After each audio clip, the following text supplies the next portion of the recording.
cartels have money, weapons, and power, and for years they've evaded U.S. forces, but there's one fatal mistake that would seal their fate: targeting a U.S. national treasure. For decades, the B-2 Spirit has struck from the shadows, silent and unstoppable. But after its fearsome display in the Middle East, whispers began spreading. Cartel strongholds are now rumored to be arming heat-seeking missiles and planning to shoot down the bomber. Could they really pull it off? Or would it trigger something far worse? Join us as we reveal what happens when a drug cartel tries to take down the U.S. bomber. The B-2 Spirit is one of the most advanced military aircraft ever created, designed by Northrop Grumman to serve as the cornerstone of the United States' strategic bombing capability. It was conceived not for speed or dogfighting, but for invisibility. Operating at the intersection of aerospace engineering and stealth warfare, this bomber is intended to penetrate deep into enemy territory without detection, delivering precision strikes with devastating payloads. The aircraft's defining feature is its flying wing configuration, a design that lacks a vertical stabilizer in traditional fuselage. This aerodynamic structure, combined with specialized radar-absorbing materials, allows the B-2 to remain undetected by most enemy defense systems. Its smooth, tailless shape helps deflect radar waves, while the outer coating, composed of classified radar-absorbent polymers known as RAM, absorbs what little radar signal remains. This paint alone represents a classified but critical part of the aircraft's effectiveness, shared in concept with other stealth jets like the F-22 and F-35. Beneath the B-2 composite skin lies a reinforced frame built from high-strength steel, enabling the wings to flex during flight. The external shell includes a complex mix of materials: fiberglass epoxy along the edges for radar deflection, graphite epoxy across the main wing surface for strength and lightness, and titanium around engine areas to withstand intense heat. Fiberglass polyamide is also used, and it is chosen for its heat resistance and radar-absorbing qualities. Even the cruise station assembly contains aluminum at the base for structural balance. To reduce its thermal signature, the aircraft houses its engines deep within the body. Air is drawn from concealed intakes, and exhaust is cooled before being released, minimizing the heat trail that modern missiles typically rely on to lock onto targets. This design ensures the B-2 remains elusive, not only to radar but also to infrared tracking systems. Despite its complexity, the B-2 operates with a crew of only two: a pilot and a mission commander. They sit side by side in a compact cockpit equipped with a suite of highly sophisticated avionics. These include systems for fuel regulation, weapon targeting, navigation, and terrain tracking, all of which enable missions to continue seamlessly, even in darkness or hostile terrain. For emergencies, the cockpit is fitted with ejection seats, a rare feature in strategic bombers of this scale and cost. The bomber's capability is as imposing as its stealth. It can carry both conventional and nuclear weapons, offering flexibility across tactical and strategic missions. Its internal bay can be configured for different payloads. One option includes up to 80 MiG-82 bombs, each weighing 500 pounds, fitted to a suspension system capable of delivering roughly 40,000 pounds of gravity-based ordnance. Alternatively, the bay can accommodate a rotary launcher system for 16 AGM-158 cruise missiles, each with a range of 230 miles and an estimated cost of $1.5 million. Once released, these missiles deploy wings mid-flight and autonomously guide themselves to their target. Although it is not built for speed, the B-2 has extraordinary endurance. It can travel over 6,000 miles without refueling and far more with in-air refueling support. Its cruising altitude reaches up to 50,000 feet, well above commercial aircraft, and its silent presence often goes unnoticed until the damage is already done. With an estimated price exceeding $2 billion per unit, the B-2 Spirit is among the most expensive aircraft ever built. Fewer than 24 exist, and each is treated as a strategic asset of national importance. Missions are rare, deliberate, and heavily safeguarded, reinforcing the bomber's role as a last resort instrument of war. On the other hand, drug cartels operating across Latin America, particularly in nations like Mexico and Colombia, are not mere criminal gangs. but vast, sophisticated networks with extraordinary financial resources, firepower, and political reach. In many regions, these groups function more like private armies or parallel governments, exerting control over local police forces, municipal authorities, and even national institutions. Their influence is sustained not only through violence but also through strategic generosity, providing food, jobs, and protection to underserved communities, thereby securing local loyalty. The wealth of these organizations is staggering. Cartels such as the Sinaloa Cartel and the Jalisco New Generation Cartel rake in billions of dollars annually, primarily through the trafficking of drugs like cocaine, methamphetamine, heroin, and fentanyl. These narcotics are produced at minimal cost and sold at immense profit, especially in the United States and Europe. Some cartels, like Escobar's Medellin cartel in its prime, reportedly earned as much as $70 million a day. This financial power enables them to build infrastructure, bribe officials, launder money through elaborate networks of front businesses and cryptocurrencies, and acquire cutting-edge technology. In many cases, their budgets rival or exceed those of the very law enforcement agencies tasked with dismantling them. Armament is one of the cartel's most significant investments. The range of arms in their possession extends far beyond conventional firearms and includes some of the most lethal, high-grade equipment found on global battlefields. Cartels commonly stockpile automatic rifles such as AK-47s, M16s, and AR-15s, many of which are trafficked across the US-Mexico border. These weapons are not only widely available on the black market but are frequently modified after acquisition. Mexican security forces have previously reported seizing thousands of altered rifles in a single year. For instance, in 2009 alone, authorities confiscated over 4,400 modified AK-47 and AR-15 variants, many of which had been illegally converted to allow automatic fire. These seizures offer only a glimpse into a much broader inventory still circulating among cartel groups. However, it is the more advanced and far-reaching weapons that pose the gravest concern, particularly when viewed through the lens of international security. The presence of anti-tank and anti-aircraft systems among cartel stockpiles marks a dramatic escalation in their threat level. Reports have surfaced of cartels, such as the infamous Sinaloa organization, acquiring FGM-148 Javelin missile systems, shoulder-launched guided weapons capable of disabling armored vehicles from more than 2 miles away.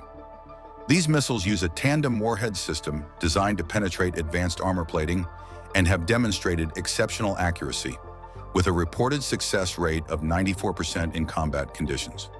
Even more alarming is the fact that some cartel members appear to have received proper training in the operation of these weapons. In interviews, individuals affiliated with cartel groups have admitted not only to possessing javelins but also to understanding how to deploy them effectively. This suggests access not merely to hardware, but also technical knowledge, raising questions about where such training was obtained and whether more sophisticated instruction networks are in play. In recent years, Mexican cartels have shot at military helicopters. In 2015, a drug cartel in Jalisco used a rocket launcher to take down an army helicopter. The helicopter was transporting soldiers and equipment when it was hit. The crash killed several people. This attack showed just how bold and dangerous cartels can be when they have heavy weapons. In Colombia, during the decades-long war with drug lords and rebels, planes and helicopters were often targeted. Groups like the FARC used stolen or homemade weapons to shoot at police aircraft. These were not high-tech planes, but they were important to the country's fight against crime. This made them targets. The origin of these weapons is difficult to trace. The U.S. Department of Defense, for example, lost track of dozens of Javelin systems during the Iraq conflict, and some may have filtered into criminal hands through third-party trafficking or black market sales. Beyond Javelins, authorities in Mexico have previously intercepted shipments containing Stinger missiles and AT-4 anti-tank launchers, both of which are capable of engaging aircraft and armored ground targets, respectively. Aside from individual weapons, some cartels have constructed improvised armored vehicles, so-called narco-tanks, or monsters, engineered to break through police barricades and endure gunfire. Surveillance drones are increasingly used for reconnaissance and, in some instances, to deliver small explosives. Their smuggling networks are equally advanced, employing submarines, fast boats, and private aircraft to transport contraband across international borders with astonishing success. Personnel is another pillar of their strength. Cartels frequently recruit former soldiers, elite police officers, and special forces operatives. These individuals bring professional-grade tactical knowledge and combat skills, enabling the organizations to conduct sophisticated operations, rivaling those of state militaries. Given such vast resources, it's theoretically possible that a well-funded cartel could attempt to target a high-value military asset like the U.S. B-2 Spirit bomber. In terms of raw capital, they could afford to acquire black market missile systems, radar tracking tools, or even external technical support to help identify and attack airborne targets. Yet the feasibility of such an operation collapses when considering the complexity of targeting a B-2. This aircraft was specifically engineered to evade detection, using advanced stealth technology that makes it nearly invisible to conventional radar systems. Most cartels, even those with immense wealth, do not possess the specialized tracking systems or trained technicians necessary to lock onto such a target. Even many national militaries struggle to detect the B-2 at cruising altitude, roughly 50,000 feet. Furthermore, the limited range of most black market missile systems makes high-altitude interception virtually impossible. Man-pads, for example, are designed to strike helicopters or low-flying planes and lack the propulsion to reach aircraft flying at such extreme elevations.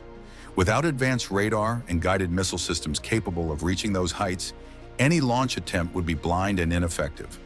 Even under ideal conditions, if a B-2 were flying low during a bombing run, taking off or landing, cartels would still face monumental challenges.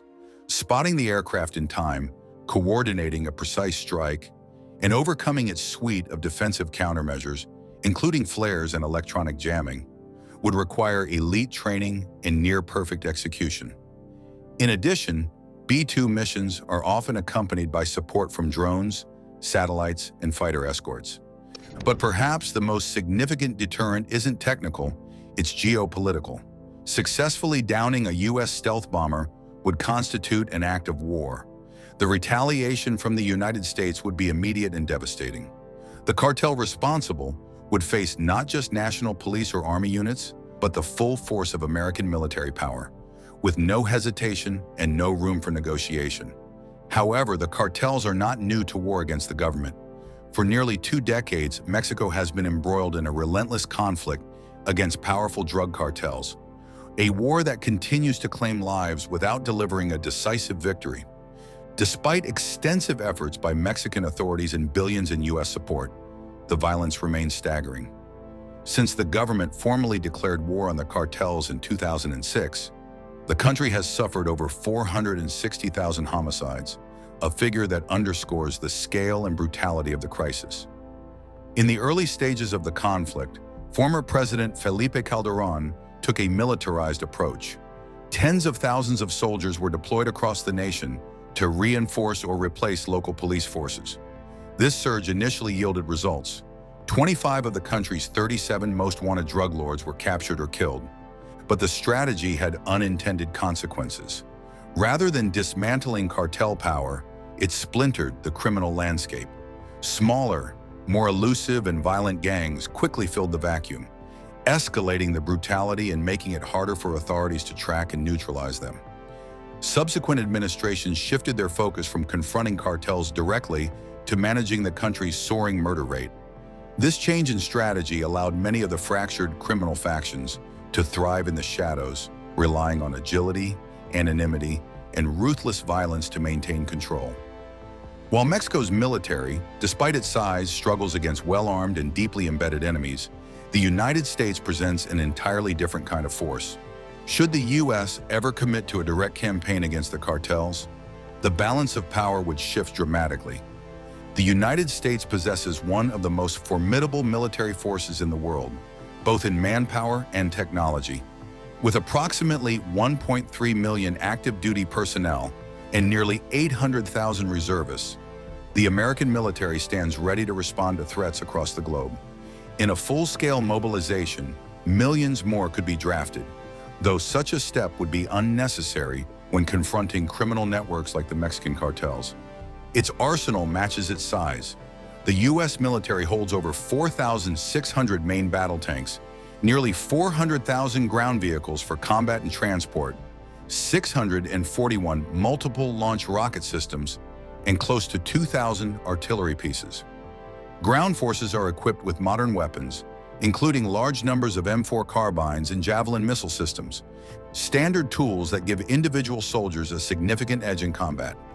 Despite this overwhelming superiority, engaging the cartels presents a unique set of complications.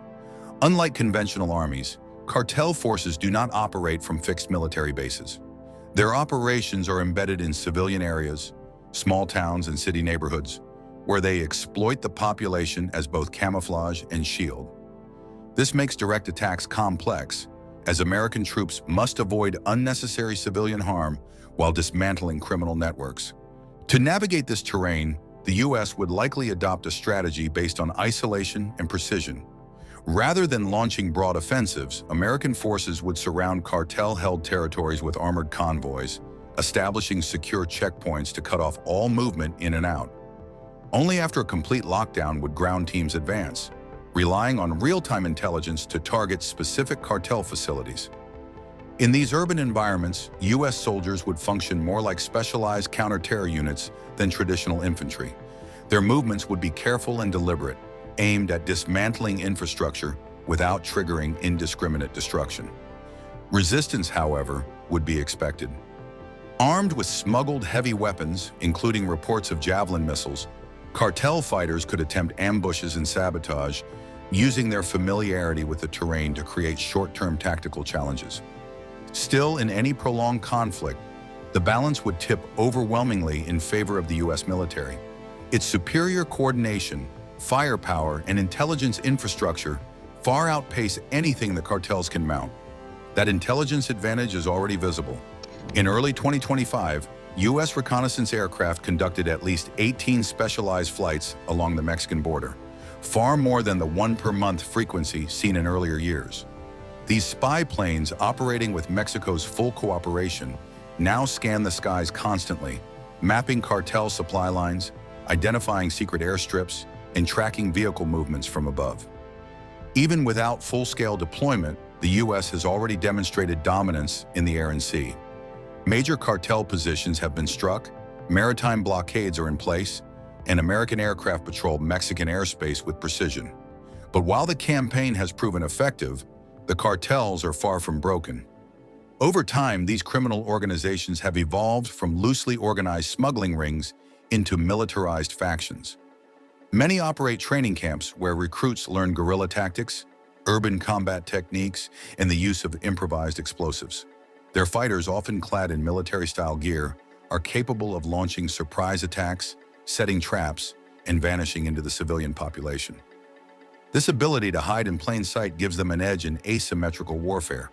Blending into local communities, they can carry out attacks while intimidating civilians into silence. Fear, corruption, and control form the pillars of their local power. Yet the cartels suffer from a critical weakness: fragmentation.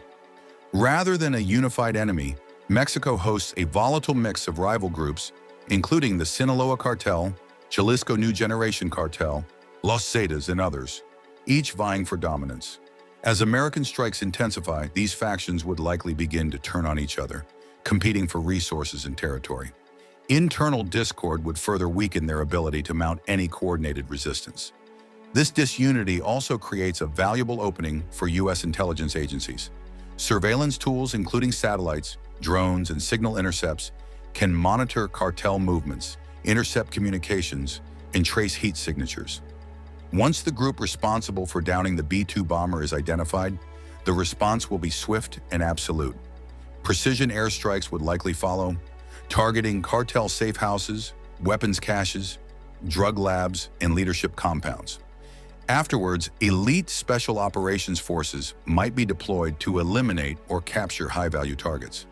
These units operate quietly, often under the cover of night, and rely on continuous intelligence support from air and space assets.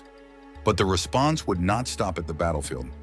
Economically, the U.S. would suffocate the cartel's financial system. Bank accounts, front businesses, and even digital assets such as cryptocurrency wallets would be frozen or seized. International cooperation would ensure that the cartel's ability to move funds, buy weapons, or pay off officials would be severely restricted. Without money, their capacity to recruit, equip, and wage war would collapse. Cutting off the drug trade would remain a core objective. Intelligence indicates that the majority of cocaine entering the U.S. is produced in Colombia and smuggled north through Mexico. To disrupt this, the U.S. Navy may expand its presence in the South Pacific, intercepting ocean-bound shipments. Land-based checkpoints at Central American borders, especially near Nicaragua, would help sever overland routes. The strategy is simple: isolate the cartels, dry up their revenue, and eliminate their influence. Any cartel bold enough to strike at a strategic American asset like a B-2 bomber would not face measured retaliation. They would face complete disintegration. Thanks for watching. Before you go, click the link on your screen to check out another video. See you there.